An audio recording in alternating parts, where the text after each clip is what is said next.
Greetings, everyone. Welcome to another episode of Jay's Watch, and today is Halloween. I'm your host, Jonathan the Reviewer, and please welcome to my special guest, movie fan from the movie universe.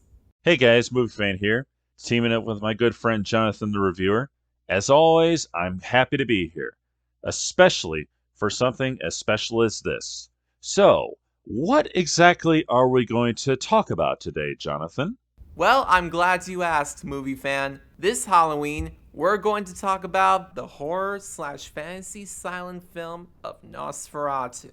On March 4th in 1922, Nosferatu was released, and it became a commercial failure and caused the company of Prana Film Studios to be shut down due to bankruptcy and also due to copyright violations. The reason why it was due to copyright violations was that director F.W. Murnau wanted to make a movie adaptation of Bram Stoker's horror novel Dracula, and inspired by the success of the German expressionist film from 1920, The Cabinet of Dr. Caligari, he wanted to make the film in the emerging tradition of horror with the use of German expressionism. For those of you who don't know what that is, it's basically a visual distortion and hyper-expressive performance to show inner turmoils, fears, and desires that were going on at the time. You see this mostly in art, but there were quite a few movies at that time that were doing it. Probably the most famous movies to use German Expressionism would be the classic 1927 film Metropolis, as well as The Man Who Laughs. But the problem was that, unfortunately, he found himself unable to have rights to the story.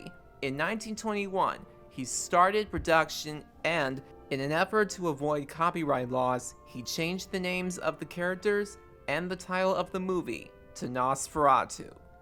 But even that things changed, like the title of the movie and the names of the characters and a few other things, Florence Balcombe, who happened to be the wife of the author Bram Stoker, who wrote the novel of Dracula, sued over the adaptation, and the court ordered all copies of the film to be destroyed. However, in the 1960s, several prints of the film have been rediscovered and survived.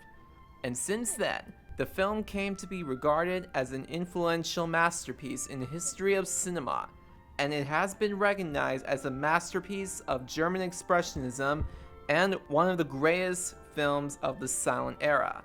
This year's 2022, the film celebrates its 100th anniversary. But the question is this: is F.W. Murnau's Nosferatu still remains as one of the greatest horror films of all time after it was made 100 years ago? Well, let's find out. In this highly influential silent horror film, the story goes like this. The mysterious Count Orlok summons Thomas Hutter to his Transylvanian castle in the mountains. The eerie Orlok seeks to buy a house near Hutter and his wife Ellen. After Orlok reveals his vampire nature, Hutter struggles to escape the castle, knowing that Ellen is in grave danger. Meanwhile, Orlok's servant Knock prepares for his master to arrive at his new home. Now, we're not going to give you any spoilers because you're gonna have to see the movie for yourself. What are your thoughts on this film, movie fan? For me, this movie's a classic. And I'll be honest, I hadn't seen this until just this year, but I finally looked it up and I was greatly impressed with what I saw. Even though it is guilty of copyright infringement, they do a great job of basically following the story of Dracula. And at the same time, they did a fantastic job of making Count Orlok look, well, basically what Bram Stoker described Dracula to be in his novel. In a nutshell, he looks nothing like Bela Lugosi. Instead, he looks hideous, he looks freakish, he's bald, he's got pointy ears, and incredibly long fingers that look like they could rip you to shreds. That was his original description, and it wasn't until Bela Lugosi showed up that's when they decided to change his image a little to make Dracula more appealing to the audience. And as for my thoughts on this film, well, in my opinion, this movie is definitely worth celebrating because it is a really good movie and I enjoy watching it. I like the sets and locations, mostly Count Orlok's castle. Once you see the inside of the castle, The attention to detail is very well made. The costumes also looked pretty good too. The music score composed by Hans Erdmann is also very incredible to listen to. I mean, the music is both pretty and haunting at the same time.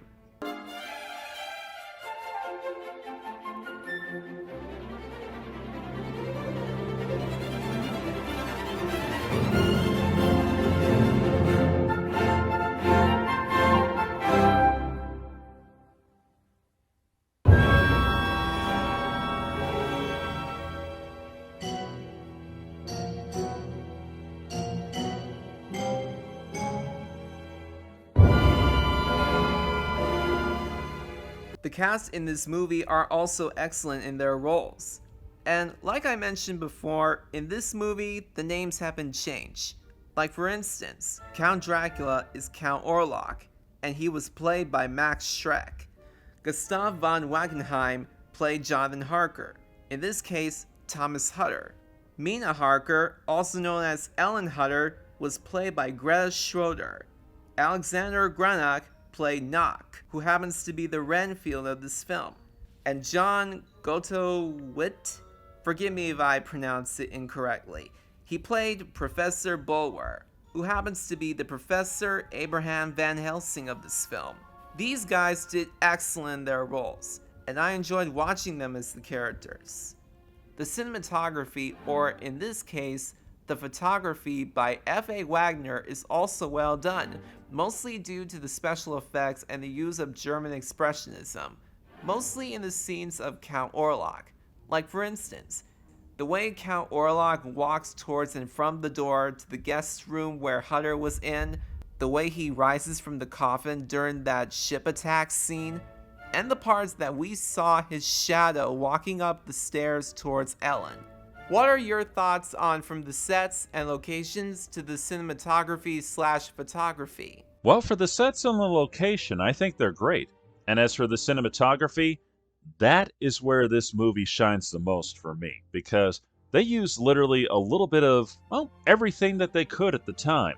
Like, for instance, obviously you got the whole great makeup work for Count Orlok, which I did mention earlier, but you also get great moments like, of course, when he rises up from his coffin on the ship attack scene. I love that. I absolutely love that. That is a classic in this day and age. And that shows real great special effects, even for the time. Because even now, it's really hard for me to figure out how they pulled that scene off. And speaking of special effects, I have got to talk about when he loads his coffin up onto the horse and carriage and he closes the lid. I love that scene. I absolutely love that. Because here we see stop motion animation being used. Now, if we're going to ask why did they do it like this, I think it comes down to the fact that at that time, stop motion was really the only way they could have the coffin literally shut itself in that scene. Because if they tried to use wires, that would have looked kind of obvious even back then. And at the same time, because of the way that this scene is shot from above, it would have been extremely difficult to pull that off.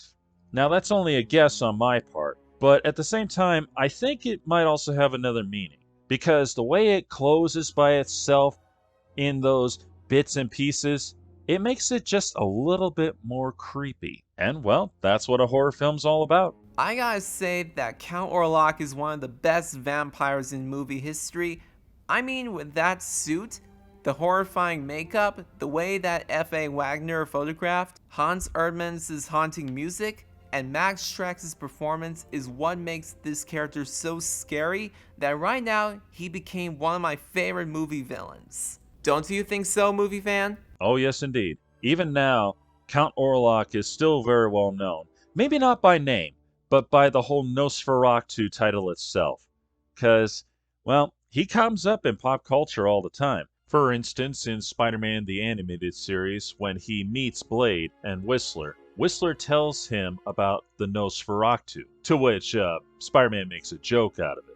And in the 13-part miniseries Hellsing, one of the characters does use the name Nosferatu. And in the movie Blade 2, the Reapers were made to look like Count Orlok. So yeah, he is definitely very iconic, especially now. In fact, the name Nosferatu has been used so much that it's pretty much become an unofficial scientific name for vampire.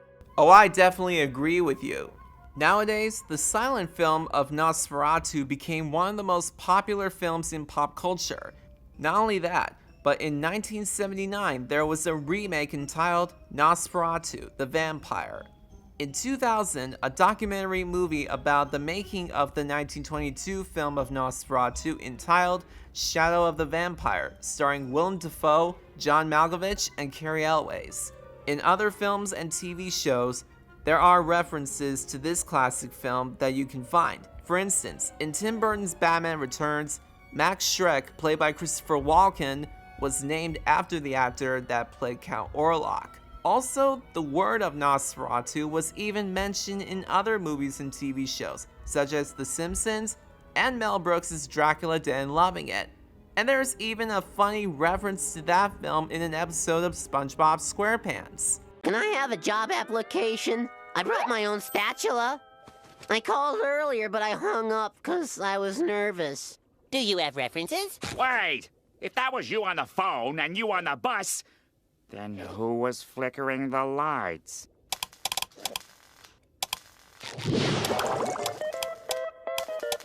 Nosferatu! That shows you how popular this movie is, doesn't it? It sure does. There's still a lot of people who haven't seen the movie, but everyone has seen at least the image of Nosferatu or heard the name. Also, to let you know that due to its popularity, the movie got a 7.9 score out of 10 on IMDb and a 97 score on Rotten Tomatoes. And it totally deserved it. Like I said, this movie is definitely worth celebrating 100th anniversary. So give this movie a huge cake with 100 candles because it deserves it. Which is why, in the end, F.W. Murnau's Nosferatu is definitely worth watching. And it's one of those movies that is definitely worth watching on Halloween. If you haven't seen it, check it out. It's even available on YouTube. And I'll put the link below so you can find it. So once again, happy 100th anniversary to this movie. And a big thanks to the cast and crew, director F.W. Murnau, and Max Schreck for making one of the best horror movies of all time. And it's a great pleasure to give F.W. Murnau's Nosferatu a solid rating of 5 gold stars. What are your final thoughts on this movie, and what rating do you give, movie fan? For me, this movie has definitely stood the test of time, and it's really too bad that director F.W. Murnau didn't get to see what a mind-blowing success this movie had become. Either way, this movie has definitely earned its place in pop culture. And this year is a grand year just because of the fact that this movie is 100 years old now. Now, normally I don't do ratings. However, because this movie is so good, I would definitely give this a 10 out of 10.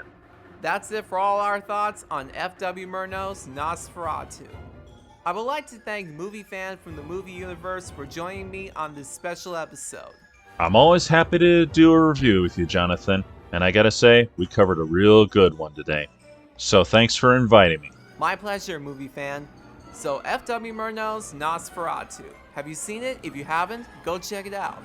But if you have, come back and let us know in the comments down below what you thought about it. If you like this review, click the like button below, and be sure to subscribe to get notified for videos that is coming soon in the future. In the meantime, I'm Jonathan the Reviewer, this is Jace Watch, I'll see you next time, and happy Halloween. This is Movie Fan, signing off and wishing you a happy Halloween as well.